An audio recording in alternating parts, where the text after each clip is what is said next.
Salut, salut, bonjour, partagez le direct, invitez vos amis. C'est Charlie Packer. Ils sont dangereux, ils sont dangereux, ils sont dangereux, ils sont dangereux, ils sont dangereux, ils sont dangereux, ils sont dangereux.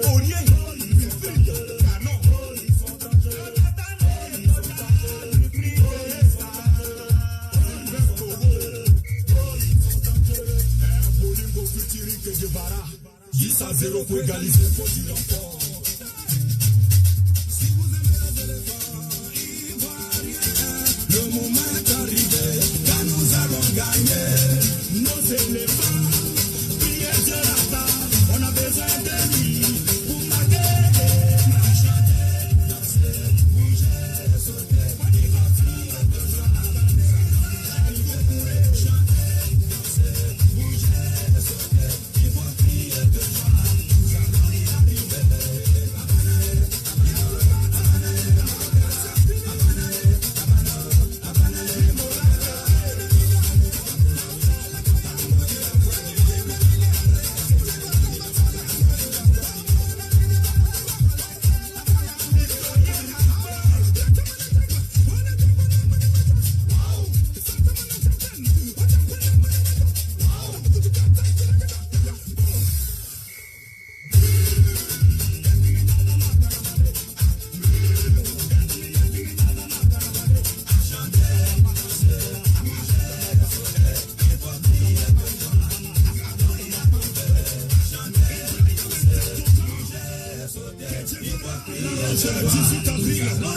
Partagez le direct, partagez le direct. Partagez le direct, taguez tous vos connaissances. Taguez Coro Lacoste. Taguez Coro Lacoste.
Le RATP est dangereux. Oh, ils sont dangereux. Oh, ils sont dangereux. Oh, ils sont dangereux. Ils sont dangereux. Le Prado est dangereux. Le Prado est dangereux.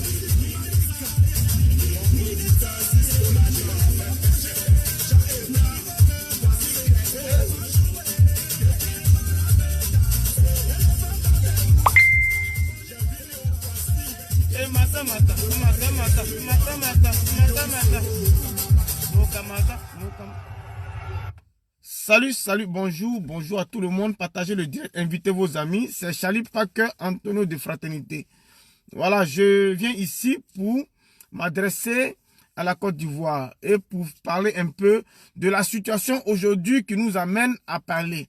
Pendant que nous sommes en une situation de coronavirus, nous venons quand même parler de l'avenir de la Côte d'Ivoire. L'avenir de la Côte d'Ivoire, pour nous, pour nos enfants, pour nos petits-enfants, pour que demain l'avenir soit meilleur. Nous savons tous, nous savons très bien que le président Ouattara est quelqu'un de dangereux, positivement parce qu'il est inquiété de rien. Voilà, quand on dit tu es dangereux, tu es inquiété de rien. Voilà, vous voyez pourquoi le président Alassane Ouattara ne fait pas de bruit. Voilà, c'est nous qui venons sur la toile pour parler. Mais lui, il est serein parce qu'il sait que la vérité triomphera. Un jour, la vérité triomphera. Aujourd'hui, nous avons tout dit. Nous avons dit tout sur le président. Pas nous, mais les gens qui étaient autour de nous ont tout dit sur le président Alassane Ouattara. Et aujourd'hui, le président Ouattara est dans son coin tranquille, sans faire du mal à quelqu'un. Voilà. Nous avons tous vu, en 2010, pendant la campagne du président Alassane Ouattara, le président Alassane Ouattara a toujours parlé du vivre ensemble. Si vous vous rappelez très bien, le président Alassane Ouattara a prôné le vivre ensemble. Et moi, j'ai vu, j'ai vu le slogan sur les pagnes du RDR d'alors, c'était le vivre ensemble avec une case. Il y avait un dessin d'une case sur les pagnes et autres. Je ne sais pas si vous vous rappelez, le vivre ensemble. Donc, comment quelqu'un qui peut avoir cette idée, comment le président Ouattara qui peut avoir cette idée du vivre ensemble ne va pas vouloir rassembler sa population? Voilà pourquoi je viens dire aux autres qui pensent que le président Ouattara n'est pas quelqu'un d'aimable et de rassembleur. Je dis tout de suite qu'ils ne disent pas la vérité au fait. Voilà, parce qu'il veut nous détourner de la réalité. Il n'y a pas plus rassembleur que le président Alassane Ouattara. Voilà pourquoi le président Ouattara, il laisse son parti, que le RADP et que le RDR, il laisse ce parti RDR pour se mettre dans RADP. Est-ce que vous voyez qui peut faire ça? Est-ce que le FPI peut laisser son parti Front Populaire Ivoirien pour avoir un autre nom? Il ne peut pas le faire. Parce que, est-ce que vous allez voir le PDCI changer de nom? PDCI pour appartenir à un autre parti, il ne faut pas le faire. Mais le président Alassane Ouattara, lui seul, il laisse le RDR qu'il a fait. Il laisse le RDR pour faire le RADP. Vous ne voyez pas que c'est quelqu'un, il n'est pas là pour des gamineries. Lui, il pense à l'avenir de la Côte d'Ivoire. Il pense à rassembler. Et quand les gens voient que le président Alassane Ouattara prône le rassemblement, ils sont tout de suite énervés. Il y a des gens qui ne veulent pas le rassemblement. Voilà pourquoi Soro Guem est parti. Parce que il ne veut pas que le président Ouattara rassemble.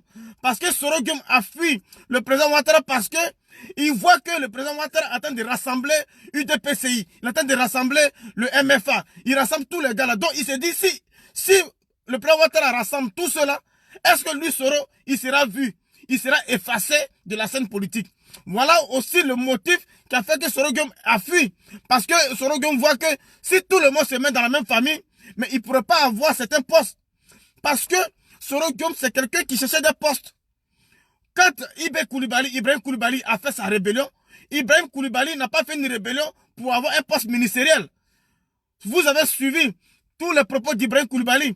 Ibrahim Koulibaly n'a jamais fait de rébellion pour avoir un poste ministériel.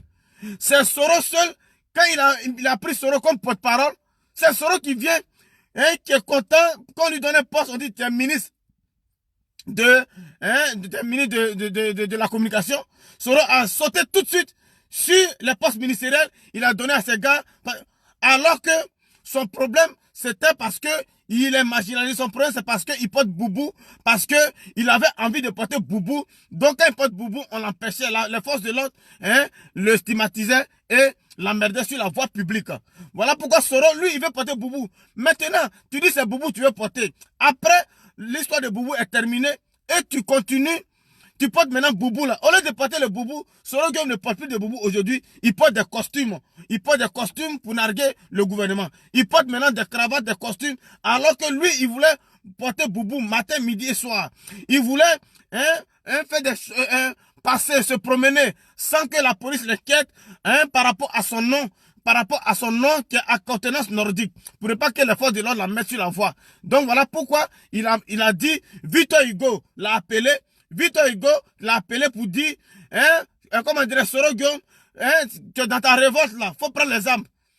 Or, nous, on sait que Victor Hugo est décédé. On sait que Victor Hugo, les écrits qu'il a laissés, dans aucune page, dans aucune partie des phrases de Victor Hugo, il a dit de faire une rébellion dans un pays. Victor Hugo n'a jamais dit ça. Mais aujourd'hui, Soro Gom est fier.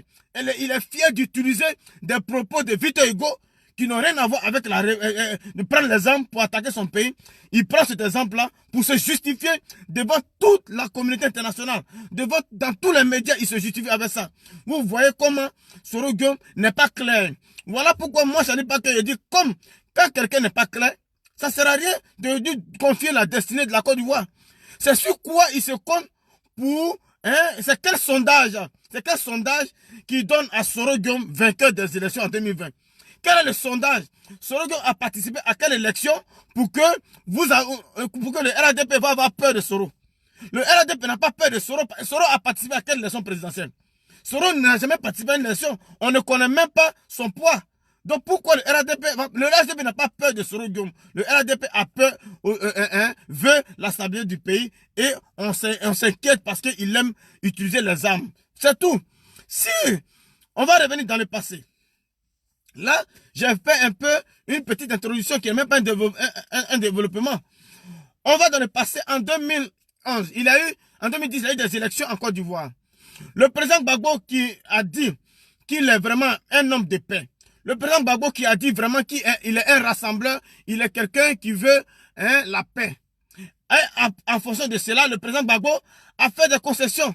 Quand il y a eu l'attaque en 2002 de la rébellion, le président Gbagbo a allé aux accords de Ouaga, Pretoria, Ouaga, Accra 2, Accra 9, tout ça parce que Gbagbo lui veut la paix. Mais moi, ce que je repose à Gbagbo, parce que tu as accepté de faire toutes ces affaires d'accords, Ouaga, Clébert, Pretoria, Makoussi, pour la paix. Pour la paix, toi, tu as fait cela pour la paix. Tu as mis les rebelles dans le gouvernement. Parce que Soro Gom, lui, il a changé l'idée de la rébellion pour avoir des postes. Ça y est, depuis longtemps, Soro, lui, c'est le poste ministériel qui l'intéresse. Lui, c'est le portefeuille ministériel qui l'intéresse. Parce que lui, il ne veut plus aller à l'école. Il n'a pas fini ses études. Donc, aujourd'hui, on appelle Soro Gom l'étudiant qui n'a pas fini ses études. Donc, quand les gens viennent nous dire que non, Soro Gom, il a une licence en anglais, nous, ce que nous on sait là, Soro Gom n'a pas fini ses études. C'est tout ce qu'on sait. Sa licence en anglais, nous, on n'a pas vu. Voilà, parce que tous les politiciens là, les CV, tout est là. Pour Soro, on n'a pas vu qu'il a fini ses études.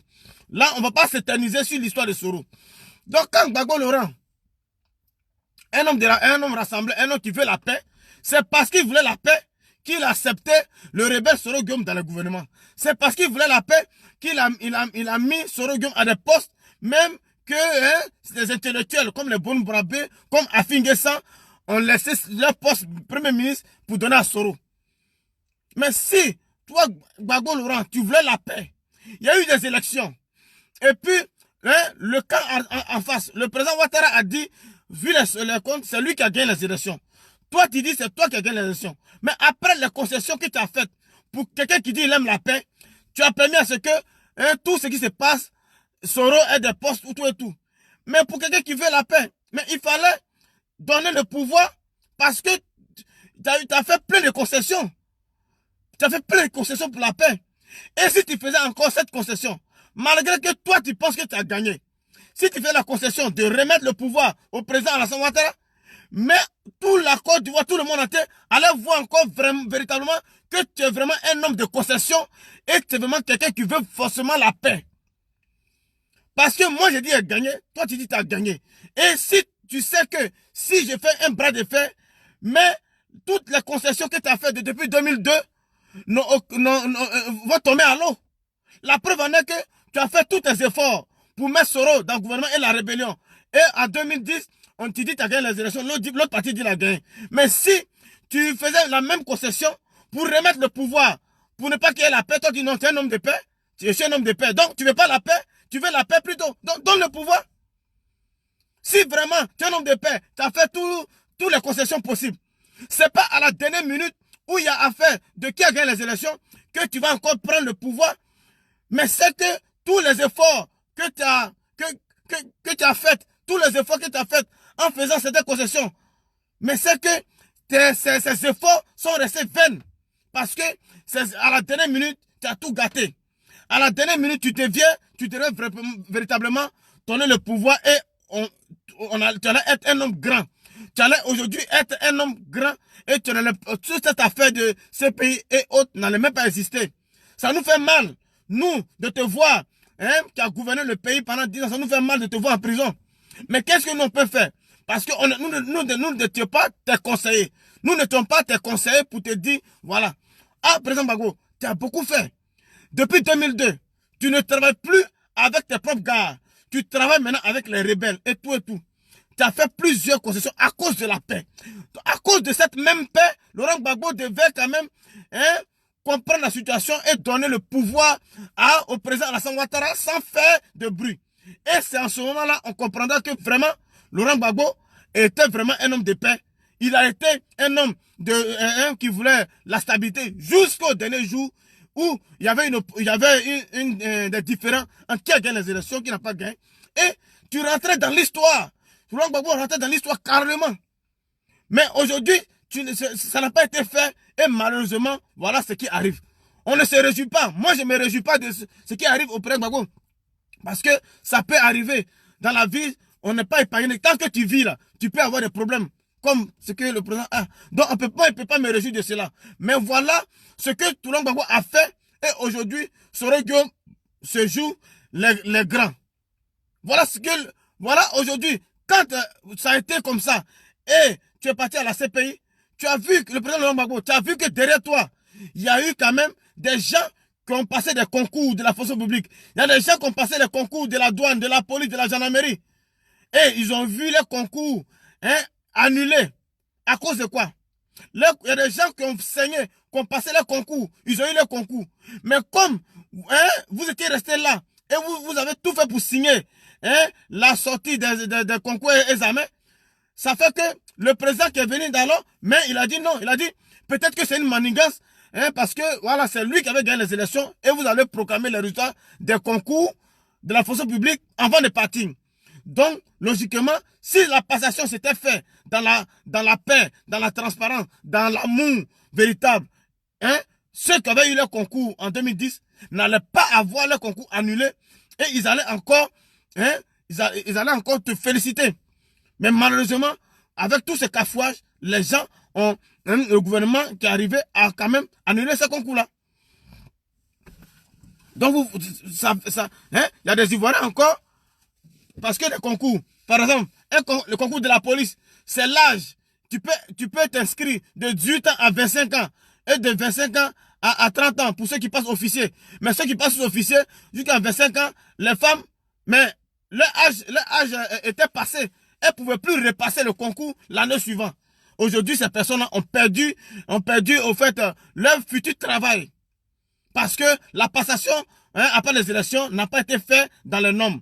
Parce qu'il y avait de la belligérance. Moi, j'ai gagné. Toi, tu n'as pas gagné. Mais pour la paix que toi, le président Laurent Gbagbo, tu avais voulu et que tu as fait cette concession, c'était l'ultime occasion de réitérer cette paix que tu as voulu faire depuis 2002. Mais si tu as fait quelque chose depuis 2002 et puis en 2010, tu as gâté cette concession, mais c'est que véritablement, ta vision de paix a stagné, ta vision de paix était nulle parce que voilà. Donc voilà un peu moi ce que je peux dire sur l'action du président Gbagbo et ce qui s'est passé. Aujourd'hui, un chose IB qui a fait le coup d'État, IB n'a pas été content de Soro Guillaume parce que IB a dit à Soro, mais non, moi je n'ai pas fait cette rébellion pour être ministre. Je n'ai pas fait cette rébellion pour que vous ayez des postes ministériels. On a fait cette rébellion parce que voilà les motifs. Voilà comment Soro est en désaccord avec IB jusqu'à ce que après IB perde la vie. Vous voyez un peu? Partagez le direct, invitez vos amis. Partagez le direct, invitez vos amis. Aujourd'hui, les pro-Gbagbo sont divisés. Ils sont divisés, pourquoi? Les pro-Gbagbo sont divisés. Puisque Gbagbo ne parle pas. Donc, c'est la division au sein des pro-Gbagbo qui donne la force à Soro Guillaume. Soro Guillaume prend sa force dans la division au sein des pro-Gbagbo. On ne sait pas s'ils sont ensorcelés par Soro, on ne sait pas. Mais Soro prend ses forces dans la division qui existe chez les pro-Gbagbo.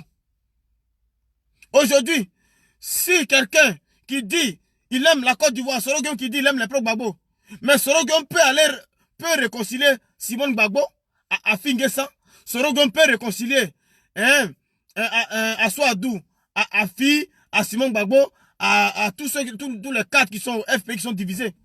Mais est-ce que vous voyez Soro Guillaume faire ça? Parce que la division au FPI, ça l'arrange. La division au FPI va permettre à ce que lui, les gens du FPI lui apportent un soutien. Aujourd'hui, vous n'arrivez même pas, moi, les pro-Gbagbo, vous n'arrivez même pas à unir votre propre famille. Vous n'arrivez pas à semer l'union, l'entente, la solidarité dans le même parti politique que FPI.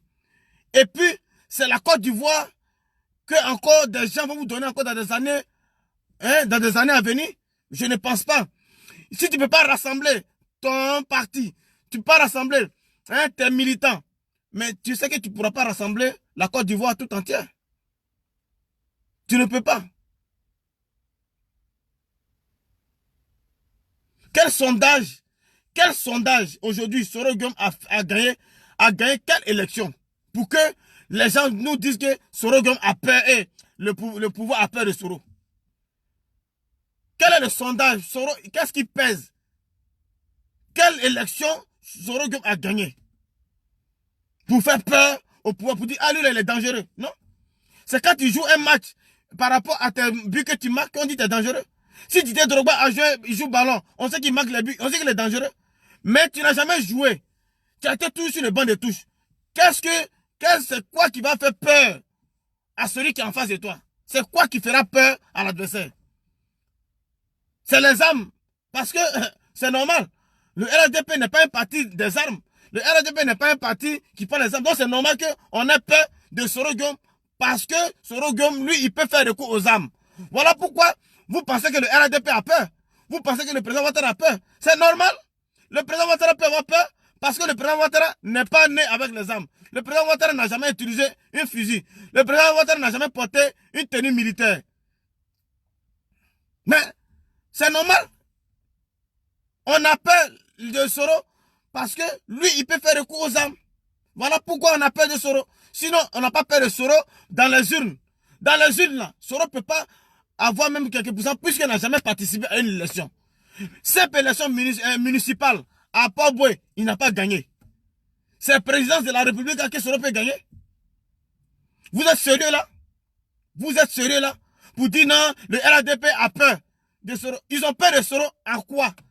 Soro a démontré quoi dans l'élection présidentielle pour qu'on puisse avoir peur de Soro? Élection, si ce n'est pas RDP là, est-ce que Soro peut être député? Si ce n'est pas RDP là, est-ce que Soro peut gagner élection à la députation de Ferké? Soro a gagné l'élection à la députation de Ferké sous la bannière du RDP.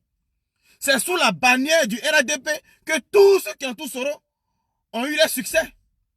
Tous ceux qui entourent Soro, ils ont eu leur succès sous la bannière du RDP, sous la bannière du RDR et du RDP.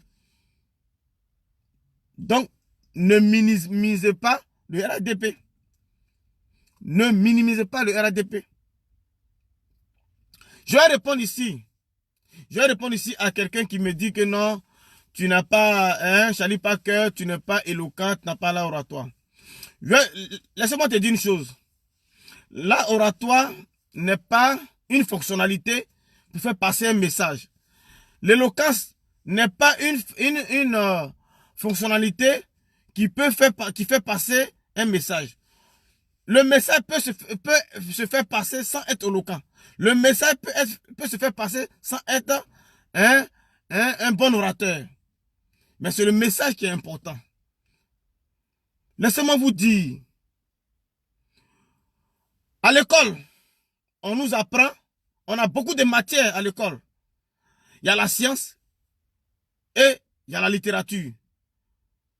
Parce que on sait que tu peux ne pas avoir de bons moyens en littérature et avoir de bons moyens en sciences et puis avancer. Ouais, moi, je ne dis pas que votre éloquence dont vous parlez tant, votre, je sais pas, mais moi j'ai eu mon brevet de collège, mon BPC, mon brevet de collège, par rapport aux sciences. Aujourd'hui, j'ai eu mon baccalauréat en Côte d'Ivoire par rapport aux sciences.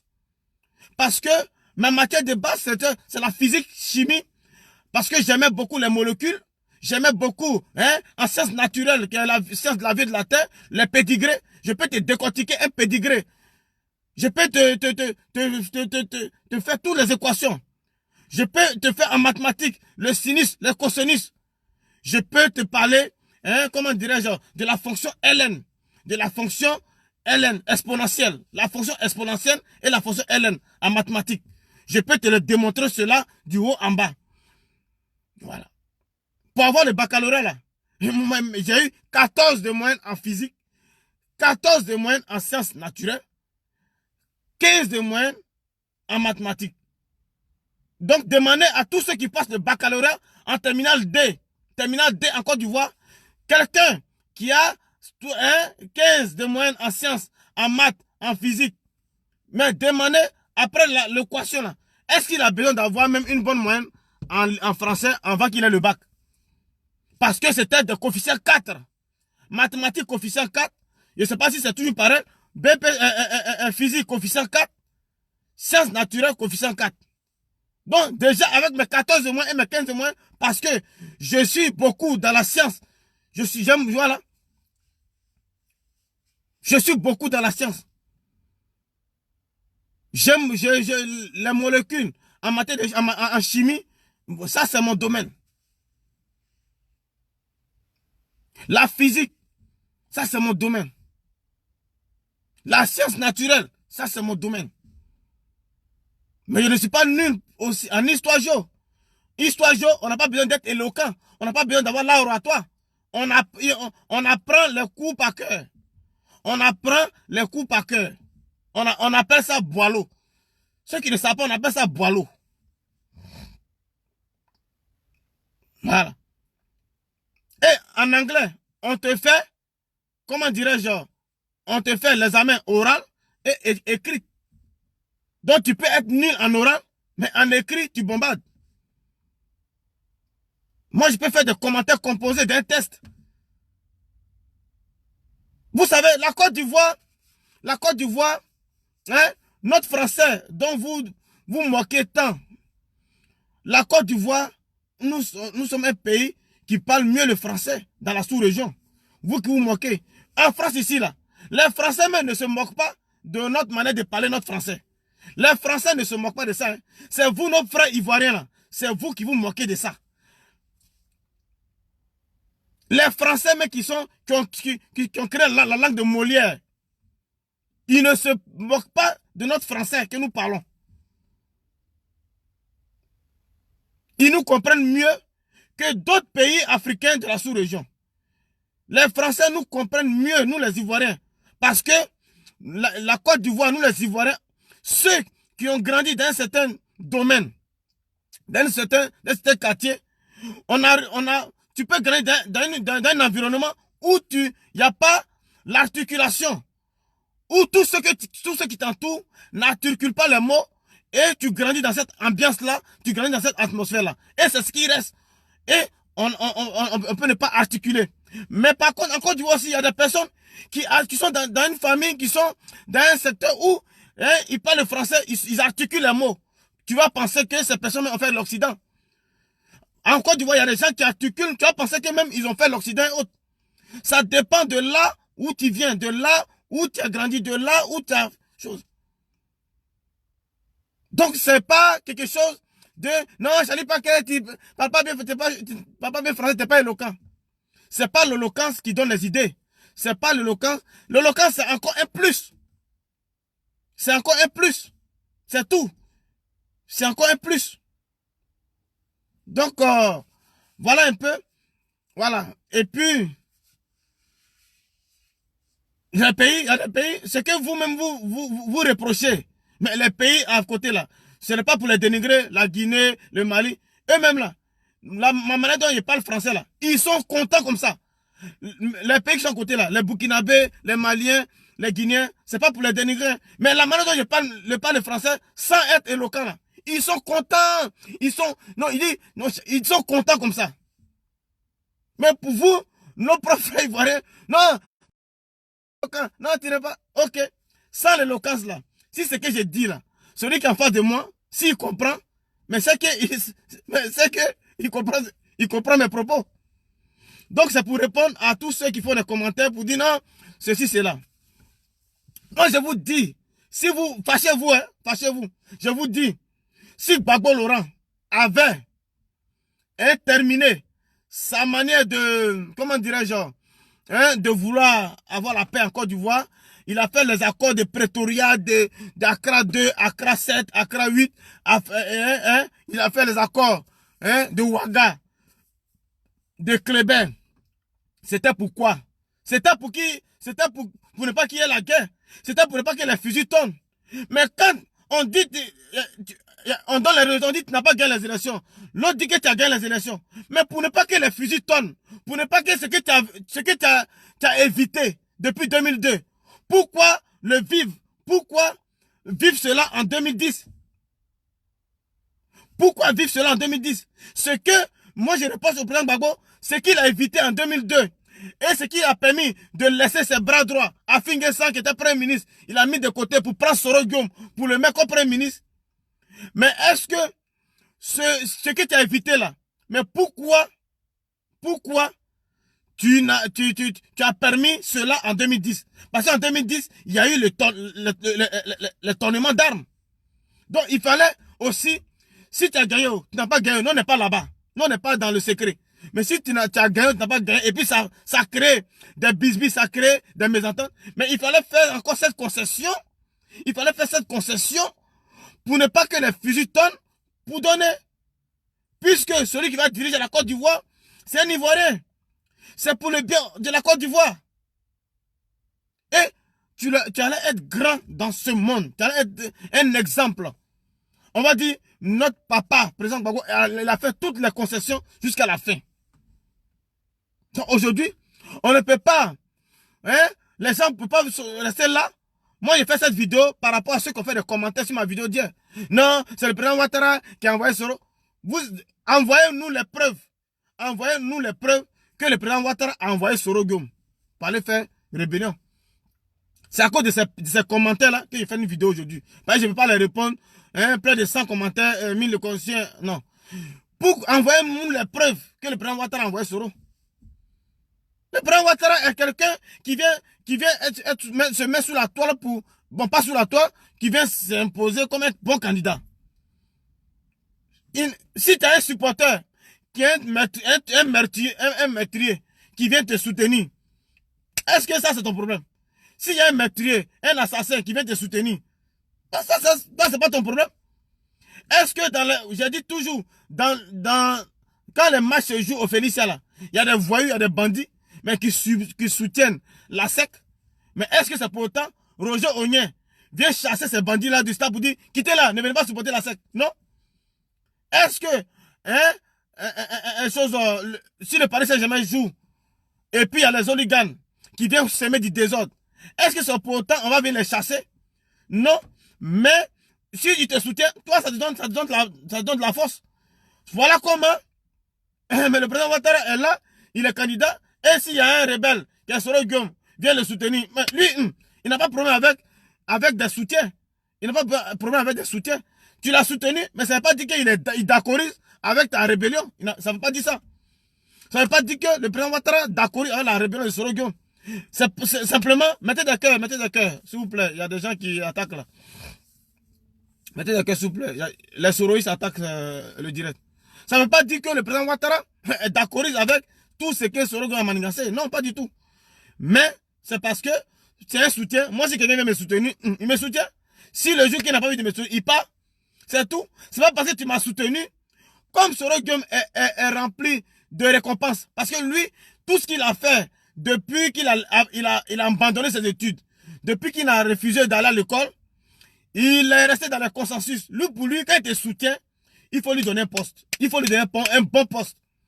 Voilà pourquoi quand il a fait la rébellion, et puis IB a vu que Soro a changé l'idéologie de la rébellion en cherchant des postes ministériels. Il s'est tout de suite en pris à Soro.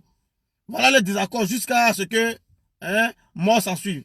Donc, quand il a aidé le président Alassane Ouattara, il a soutenu le président Alassane Ouattara, lui, dans sa tête, il veut poste. C'est le poste qui l'intéresse. Comment faire pour avoir poste pour lui? Il a été député, il a été président de l'Assemblée nationale.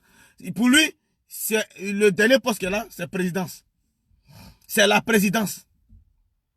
Mais comme ça, là, quelle éducation nous allons donner à nos enfants? Quelle éducation nous allons donner à la jeune génération pour dire, pour pouvoir être au pouvoir, il ne faudrait pas prendre les armes? Quel conseil nous allons donner aux enfants? Quel exemple nous allons dire aux enfants pour dire, suivez l'exemple de Soro Guillaume? Je ne comprends pas pourquoi aujourd'hui les gens sont amoureux de leur violeur. Comment tu peux tomber amoureux de ton violeur? Comment les pro-Gbagbo peuvent tomber amoureux de leur violeur? On ne peut pas tomber amoureux de ton violeur. Tu peux pardonner ton violeur. Tu peux le pardonner. Mais tu ne peux pas tomber amoureux de ton violeur. Je suis désolé.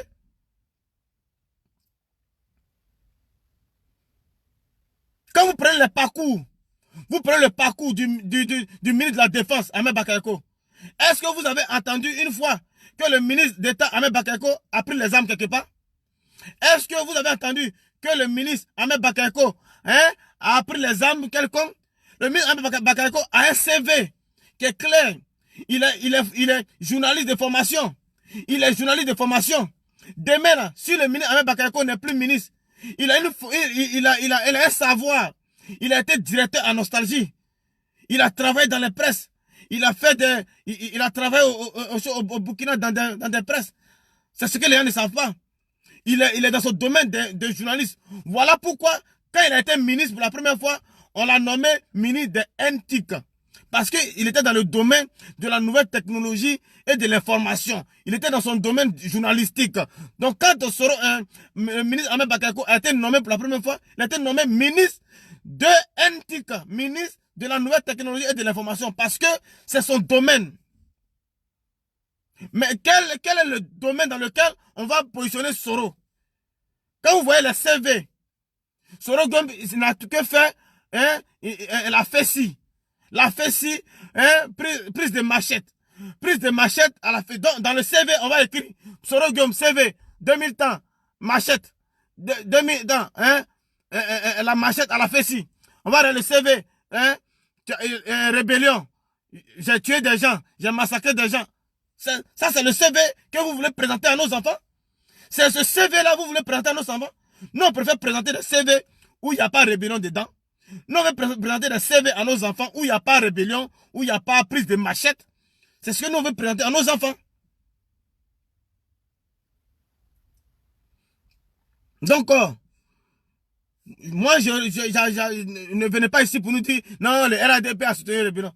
Le RADP n'a jamais soutenu quoi que ce soit comme rébellion. Vous connaissez tous les membres du RADP. En passant par la vieille mère, Henri Dagui Dabaté. Vous avez vu Henri Dagui Dabaté dans Rébellion? En passant par AGC, Amadou Gon. Vous avez vu Amadou Gon dans Rébellion? La preuve en est que quand les accords de Ouaga de Pretoria se tenaient, mais il y avait une délégation du RDR, mes frères. Il y avait une délégation du RDR. Il y avait une délégation du MPCI, MPIGO, des Soro.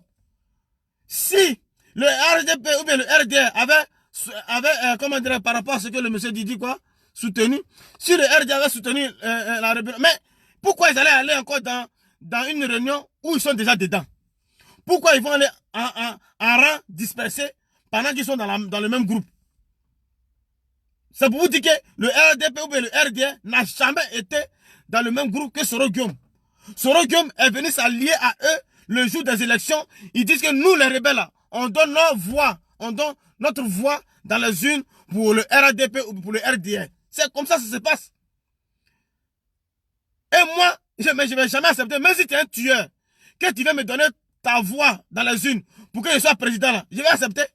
Si c'est vous-même, vous allez accepter. Si c'est vous, vous allez accepter. Même que un assassin vient te donner, si tu donnes une seule voix, et puis ça va te permettre de gagner l'élection présidentielle. Tu vas refuser? Tu vas refuser? Voilà comment le RADP a accepté. Ça ne veut pas dire qu'ils ont donné leur soutien à la rébellion. Il n'y a pas un cadre aujourd'hui du RDP que vous allez me dire qui était dans la rébellion. Il n'y en a pas. Il n'y en a pas. Donc, Gbagbo Laurent a déconné. Gbagbo Laurent a bien fait. Depuis 2002, Gbagbo Laurent a bien fait. Gbagbo Laurent est resté dans sa logique de paix. Asseyons-nous et discutons. Il a donné les postes aux rebelles. Asseyons-nous et discutons. Jusqu'en 2010. Après les élections, il y a eu la crise post-électorale. Pour ne pas que les pistolets tirent, pour ne pas que les fusils tirent, pour ne pas que les obus tombent, pour quelqu'un qui veut rester dans la logique de la tranquillité, il a dit bon c'est bon, prenez le pouvoir. Comme moi, Laurent Gbagbo, je suis un homme de paix. Comme moi, Laurent Gbagbo, je ne veux pas que ma population meure. En tout cas, je vous donne, vous avez gagné, ok, tenez, vous avez gagné, et moi je suis là. Voilà ce que la majorité des personnes attendaient. Et ça n'a pas été. Et ça n'a pas été.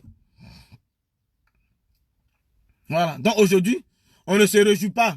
On ne se réjouit pas de ce que le père Gbagbo vit là-bas. On ne se réjouit pas de ça. Mais il ne faudrait pas que les gars nous amènent à penser autrement. Il ne faut pas que les gars apportent leur soutien à Soro parce qu'il veut anéantir le président Ouattara. Il ne faut pas que les gars donnent leur soutien à Soro parce qu'il veut la disparition du RDP du président Ouattara. Ça, c'est des faux calculs que vous faites. Ce sont des faux calculs. Ce sont des faux calculs que vous faites. Parce que Soro, s'il est au pouvoir, en tout cas pas extraordinaire, s'il sera au pouvoir, dites-vous que moi je ne pense pas qu'il aura des élections. Même s'il y a élection, en tout cas lui qui aime tant être à la tête, il ne va jamais descendre. Hein. Il ne va jamais descendre. Donc, on n'est pas contre lui. Moi, j'ai dit tout dans mes vidéos. Envoie une de mes vidéos où j'ai insulté, je n'ai jamais insulté Amira Blindé, je n'ai jamais insulté Soule de Paris, je n'ai jamais insulté Peter, je n'ai jamais insulté Eleonore. Tous ceux qui font des vidéos sur Roïs, je n'ai jamais insulté quelqu'un. Même les pro-Gbagbo, je n'ai jamais insulté quelqu'un. Parce que mon éducation, c'est pas d'insulter. Mon éducation, c'est de venir dire des propos contradictoires par rapport à ce que eux ils disent dans les vidéos. C'est de venir dire des choses contradictoires. Et c'est le jeu. C'est le jeu politique. C'est le jeu. On ne peut pas venir ici s'insulter. On va s'insulter là. Ça n'a pas de sens. Ça n'a pas de sens. Moi, aujourd'hui, je préfère que l'Ivoirien, là où se trouve lui-même, il se lève matin, il va chercher son travail. Je préfère que l'Ivoirien, là où se trouve, il se lève matin, il se bat pour avoir de quoi manger. Qui ne compte pas si un homme politique. Voilà. Aujourd'hui, si le président Ouattara met tout en place pour que l'Ivoirien puisse se battre lui-même pour gagner son pain, mais on salue cela. On salue cela. Le président Ouattara a mis tout en place. Où il crée les infrastructures. Il est en train de faire, il y a des chantiers en cours. Mais qui dit chantier, dit recrutement. S'il y a des chantiers en cours, mais il y a des Ivoiriens qui seront recrutés pour travailler. Pour gagner leur argent à la sueur de leur front. Tous les ouvriers qui travaillent dans les chantiers, ça et là, à Abidjan, ou à l'intérieur du pays. Mais ils ont leur salaire propre. Ils n'ont pas besoin qu'on vienne les courants avec de l'argent. Ils ont leur salaire à la sueur de leur front. Donc, saluons cela. Et malheureusement, on voit d'autres Ivoiriens comme ce n'est pas leur candidat qui se trouve au pouvoir, comme ce n'est pas leur mentor qui se trouve au pouvoir, il faut détruire tout ce qui est action du président Ouattara. Voilà pourquoi moi je dis non. Voilà pourquoi je dis non. Parce que nous, on était en Côte d'Ivoire. Hein? Moi, j'ai grandi en Côte d'Ivoire parce que j'étais avec ma mère. J'ai grandi en Côte d'Ivoire. Voilà. Mais tout, hein, si ce n'est pas à cause de la situation, moi, c'est mes soeurs qui me disent, ah, Charlie Parker, non, faut venir. Papa ici, hein, on est là, tu es là-bas, tu fais quoi? Tu es là-bas, tu fais quoi? Tu es là-bas, tu fais quoi? C'est quand même vu que c'est chaud là. C'est là, moi, je suis venu en France. Sinon, ça, pour venir en France, ça, c'était rien du tout. Mais j'aimais la Côte d'Ivoire parce que c'est intéressant. C'est intéressant. Donc aujourd'hui, si les gens se retrouvent dans ce que le président Alassane Ouattara fait, si les gens se retrouvent dans la sécurisation du territoire que le président Alassane Ouattara fait, mais il faut saluer cela. Il ne faut pas venir dénigrer ce que le président Ouattara prend de son temps pour faire cela. Vous avez dit si le président Ouattara vient là, il va vendre la Côte d'Ivoire. Je vous jure, moi j'ai entendu ça. J'ai entendu que les gens ont dit, si le président Alassane Ouattara vient au pouvoir là, il va vendre la Côte d'Ivoire au Burkina. Il va vendre la Côte d'Ivoire, vendre toute la Côte d'Ivoire. Mais aujourd'hui là, est-ce que après 10 ans presque de la gouvernance du président Alassane Ouattara, est-ce que la Côte d'Ivoire a été vendue au Burkina? Est-ce que la Côte d'Ivoire a été vendue en Guinée? Est-ce que la Côte d'Ivoire a été vendue au Mali? Vous avez honte. Mais comme vous, à chaque fois, vous trouvez d'autres arguments. À chaque fois, vous trouvez d'autres sujets. Aujourd'hui, venez nous dire, est-ce que ce que je dis, c'est faux? Vous avez dit que sur le président Alassane Ouattara, il va vendre le pays. Il va vendre le pays. Mais est-ce que le pays est vendu? Au contraire, il a arrangé le pays. Au lieu de venir le remercier parce que, pour se confesser, pour dire, ah, non, on pensait que tu n'étais pas bon, mais on constate que tu es bien. Au lieu de venir reconnaître cela, non, l'Ivoirien, lui, tant que tu n'es pas à son goût, il va jamais reconnaître. C'est comme la femme. Si la femme, tu n'es pas son goût là, elle va jamais vivre avec toi. Malgré que tu as de bonnes idées. C'est ça, hein? Parce que l'opposition, les soroïstes et les gars là, ils sont comme une femme. Ils sont comme une femme qui ne cherche pas la compétence d'un garçon. Ils sont comme une femme qui ne cherche pas le savoir d'un garçon. Eux, ils cherchent le physique. Ils cherchent la présentation. Ah, mon chéri, il est présentable. Hein? C'est ça, les gars.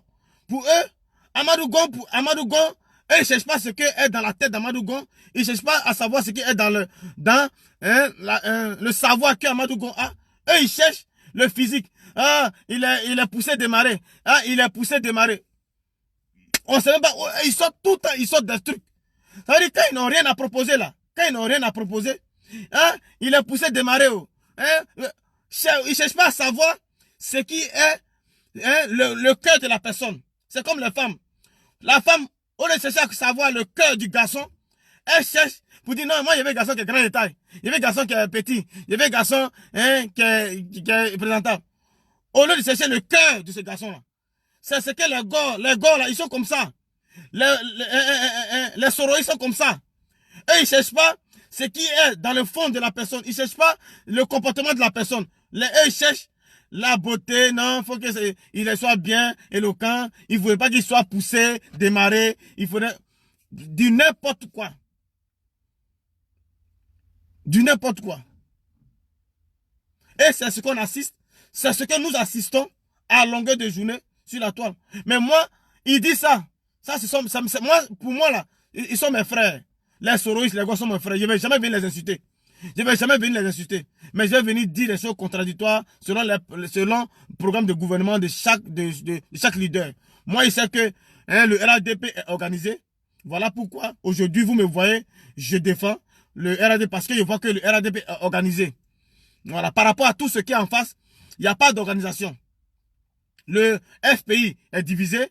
Il y a les clans pro-Afi, pro-Aswadou, pro-Simone Gbagbo, pro Stéphane Kipré, pro-Nadi Bamba, pro-Gbagbo. Donc vous voyez que c'est divisé. Il n'y a pas de quelque chose qui peut attirer un internaute aujourd'hui à aller donner son corps, à aller donner sa poitrine pour un parti même qui est décapité.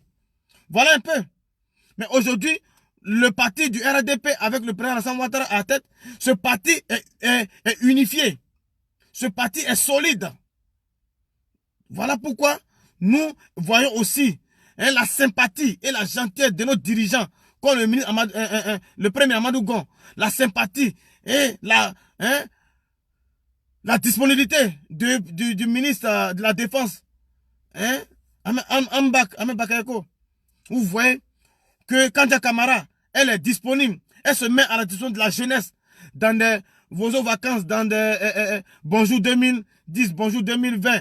Kandia Kamara, elle est là au quotidien, aux côtés de la population. Et quand nous voyons cela, nous sommes contents.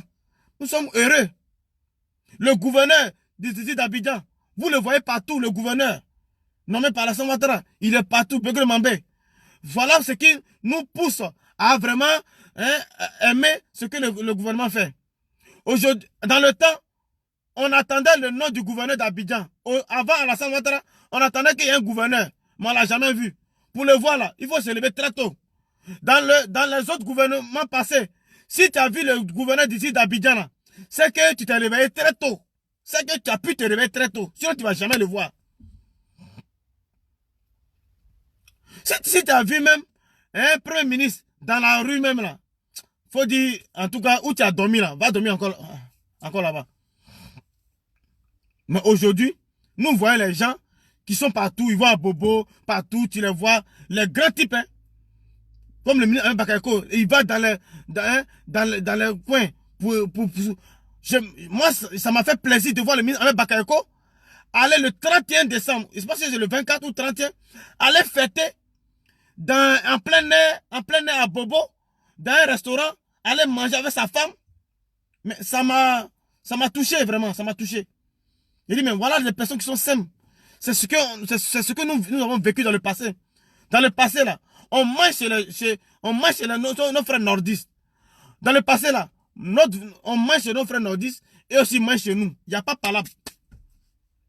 Si ce n'est pas la rébellion que Sorogum a envoyée pour s'aimer la division dans la tête des gens, là, on n'avait jamais de problème avec les gens du Nord. On mangeait ensemble. On faisait tout ensemble. Et moi, aujourd'hui, je ne veux pas que cela disparaisse. Voilà pourquoi j'ai gardé mes relations, mes contacts avec mes frères nordistes. Ici à Paris, là, tous ceux qui me suivent, ils savent combien de fois j'ai aidé mes frères nordistes à travailler. Ils savent combien de fois j'ai donné du boulot à mes frères nordistes. Ils peuvent en témoigner. Ils peuvent savoir que Charlie Parker est disponible. Parce que je ne veux pas couper ce lien-là. On avait un bon lien avec nos parents nordistes. Aujourd'hui, les gens ont peur. Les gens s'inquiètent. Ah, si, est-ce qu'il ne va pas me faire du mal? Les gens ont peur parce que Soro Guillaume a traumatisé l'esprit des Ivoiriens. Il a traumatisé l'esprit des Ivoiriens. D'où vient la méfiance aujourd'hui?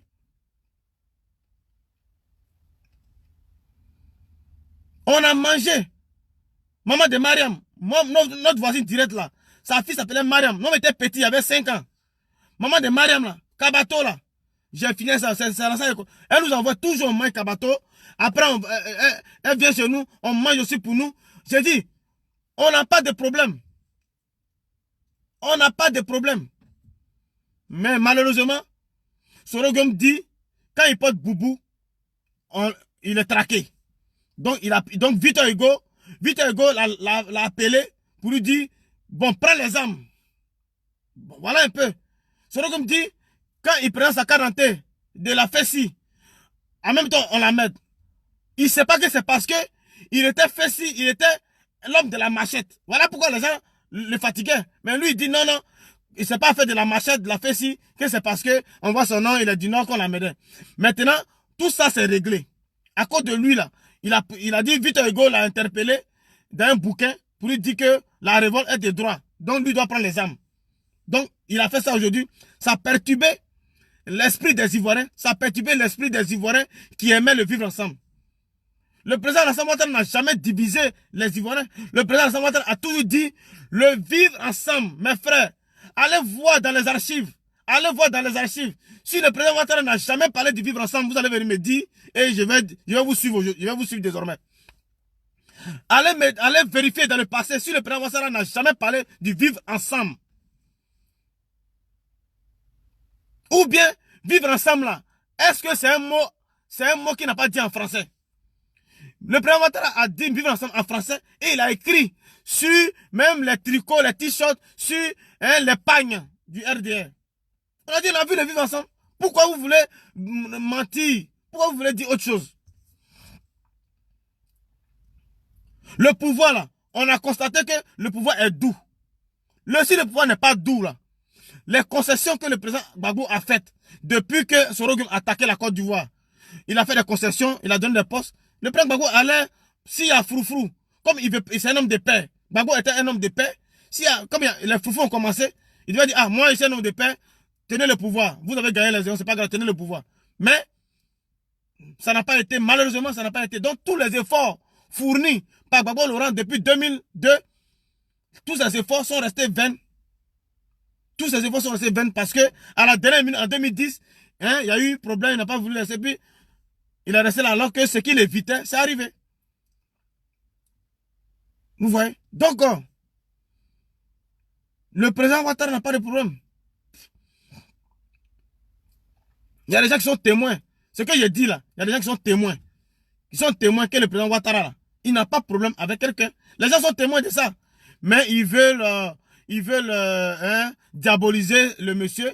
Ils veulent diaboliser le président Ouattara. Mais heureusement que nous sommes la nouvelle génération consciente. Heureusement que nous sommes aujourd'hui conscients. Grâce aux réseaux sociaux, nous sommes éclairés. Nous sommes éclairés et nous n'allons pas nous laisser distraire par des colporteurs de fausses nouvelles. Mais je ne parle pas de fausses nouvelles de la rébellion de Soro. Voilà, si Soro, tu n'as pas traumatisé les Ivoiriens, aujourd'hui, on n'allait pas avoir peur de nos frères musulmans. On n'allait pas avoir peur de nos frères du Nord. C'est toi qui as mélangé et tout le monde a peur. Les gens ont peur. Et heureusement que nous autres, on a bravé cette peur. On a compris que nos frères, ils ont les bras ouverts. Que nos frères du Nord nous tendent les mains. Si vous voulez la paix, pendant que vous voulez la paix là, si vous les Gors ou les Soroïs, vous êtes des hommes de paix. Mais c'est l'occasion de mettre votre valeur de paix en jeu en prenant la main tendue du président Ouattara. Maintenant, vous vous dites, vous êtes des hommes de paix et vous refusez de vous réconcilier avec le président Ouattara. Mais, donc, quand vous-même qui êtes des hommes de paix là, si vous-même qui êtes des hommes de paix dans l'opposition, vous ne voulez pas tendre la main, à quel moment vous allez accepter de faire la paix? Avec si, dorénavant, tout change et que c'est les Soros ou c'est les progrès qui viennent au pouvoir. Mais ça va continuer. Ça veut dire ça sera une chaîne alimentaire. Comme ce qu'on a appris en sciences naturelles. Ça sera une chaîne alimentaire. Tu as mangé, demain tu seras mangé à ton tour. Tu as mangé aujourd'hui, demain tu seras mangé à ton tour. Ça sera une chaîne alimentaire.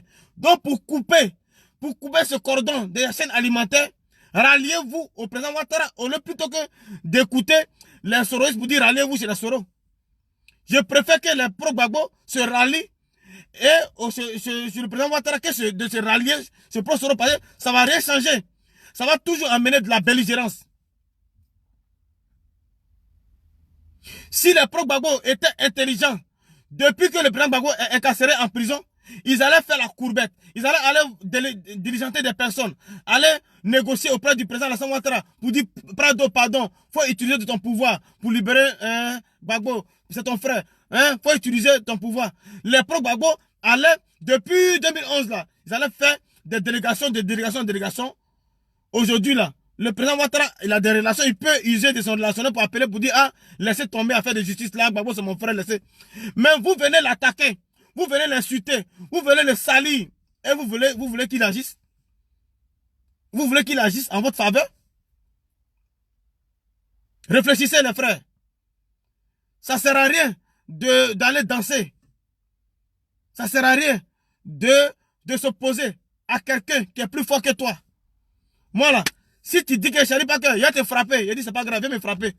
Viens me frapper, c'est pas grave. Ça ne sert à rien.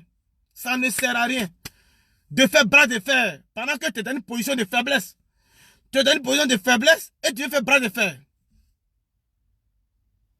Moi, je ne sais pas. Sur ce, c'était mon message de ce jour. C'était Charlie Packer de Fraternité. Big up au vieux père Corolla Cos. Big up à la nouvelle génération, l'Uni Baker. Et puis, big up à tous ceux qui sont dans la vérité. C'était Charlie Packer.